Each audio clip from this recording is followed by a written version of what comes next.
journey, we are now joined by our reporter, Mcebo Dlamini, who has been following Dlamini's journey all day for us. A very good evening to you, Mcebo. Essentially, we saw him make his way through Braamfontein and then, of course, on the N1 of Johannesburg, making his way through Pretoria. Have you, in fact, arrived at the Union buildings?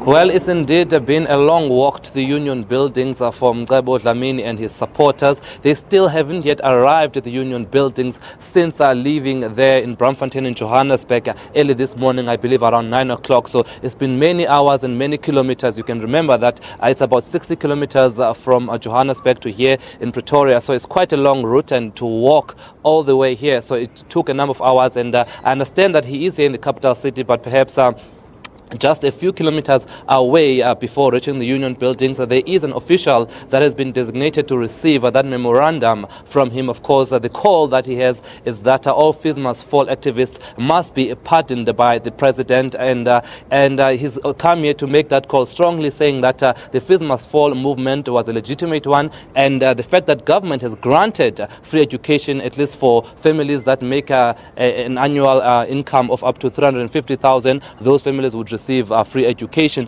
So he's saying the fact that they answered that call, it means that their struggle was legitimate, and that all those that are facing criminal charges related to protests that were part of the movement should then be released. But at this stage, he has not yet arrived. However, I do have someone here with me who's also who's supporting Mcebo in his mission for pardoning, and that is Hendrik Makaneta from Education for Social Justice Foundation. Thank you very much, sir. You've come here to lend your support to Mcebo and his call for pardoning. Why?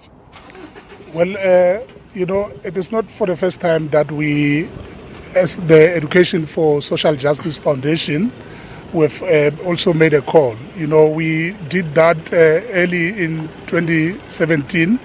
We wrote several letters as well as press releases, you know, asking government to find a way to drop all the charges against all students who took part in the Fees Must Fall campaign in 2015. We did this bearing in fact that, you know, yes, we understand what they did was wrong, the violence that they did against the police as well as against universities was wrong.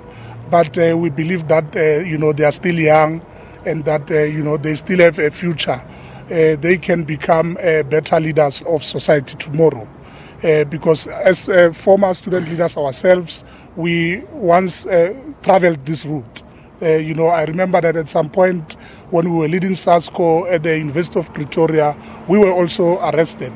And, you know, the university met with officials from government, and, you know, they were able to find a way to drop the charges. All right, and speaking of that, though, you're saying, well, they should be pardoned, but doesn't that set a precedent where, well, you can engage in violent protest, but then hope that, and break the rules, but then hope that, well, because it was part of a legitimate struggle, then you should be pardoned? Isn't that just setting the wrong precedent?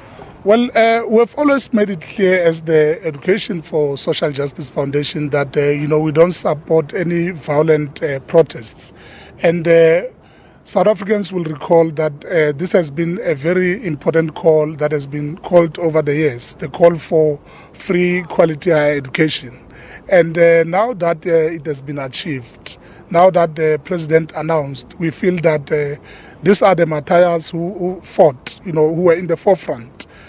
Yes, what they did was wrong, and we don't want a precedent to be set. But we are also making a special appeal to the president to say that for their sake and for the sake of their future, let them be pardoned. You know, so that, I mean, they are graduates. If you look at Mcebo Dlamini, he's a graduate already, you know, with not only a basic junior degree, but also an honors degree, together with Bongikosi there in KZN. And we are saying that they can make a meaningful contribution for the general well-being of our South African society. And then speaking of Mcebo, and then there are other students that are still facing the charges. So shouldn't they go through normal processes first before being pardoned? Or are you now saying even the charges should be dropped themselves? Well, you know, normal processes have been followed, and we know that others still have to appear in court. But our call is the normal processes are still ongoing, so the matters are still in court. They have not been concluded. Yes. We don't want to wait for the courts to come to a conclusion. We just want government to drop the charges so that they can be free once and for all. I mean, the young man has already been found guilty in KZN Bonginkosi. He may face years in jail, and that is not what we want. We are saying we are also here to come and plead with government to really find a way to drop the charges.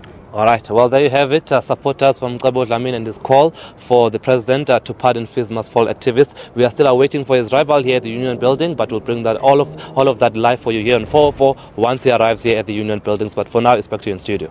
Thank you very much for that. SABC's Mcebo Dlamini just taking us through where exactly Mcebo Dlamini is as we speak. Of course, if you do want to listen to this interview or any other interview that you have seen on The Full View, you can simply do so by getting it on our sabcnews.com. You can also send us your comments at #FullView, and as well as your voice notes or video calls to +27 66 479 8054. We welcome this and more. Well, Francis is standing by with a horrific story.